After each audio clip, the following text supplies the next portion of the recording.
Boche gold and diamonds. Buy now, pay later. Chelakkara LDF സ്ഥാനാർത്ഥി UR Pradeep Desamangalam Kondayur Vidyasagar ഗുരുകുലം സ്കൂളിൽ vote ചെയ്തു.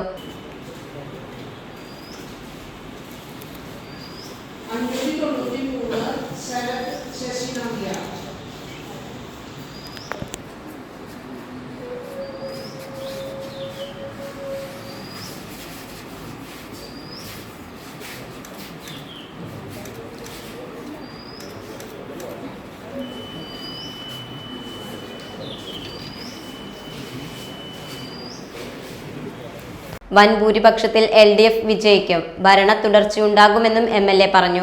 രാവിലെ 7:30 കുടുംബത്തോടൊപ്പം എത്തിയാണ് പ്രദീപ് വോട്ട് രേഖപ്പെടുത്തിയത്. ഇതിനെപ്പറ്റി പറയാനുള്ളത്, ഇടതുപക്ഷ ജനാധിപത്യ മുന്നണിക്ക് നല്ല ഭൂരിപക്ഷത്തോടുകൂടി ജയം കേരളത്തിലുണ്ടാവും, ചേലക്കരയിലും ഉണ്ടാവും. കഴിഞ്ഞ 10 വർഷം ആത്മാർത്ഥമായ നടത്തിയ ഇടപെടൽ ജനങ്ങളെയും നല്ലപോലെ ഓർത്തെടുക്കുന്നുണ്ടാവും. അത് തീർച്ചയായിട്ടും തുടർച്ചയ്ക്ക് വേണ്ടി ഉണ്ടാവണം എന്നത് ഇടതുപക്ഷ ജനാധിപത്യ മുന്നണി തന്നെ വേണം എന്ന് ആഗ്രഹിക്കുന്ന ആളുകളാണ്. അതുകൊണ്ട് നല്ല ഭൂരിപക്ഷം ഉണ്ടാവും എന്ന് തന്നെയാണ് പറയാറ്. Time kids pre school, Mannannur road, Vaniyamkulam. .view news. കാഴ്ചകളാണ് ലോകം, കണ്ടു തുടങ്ങുക.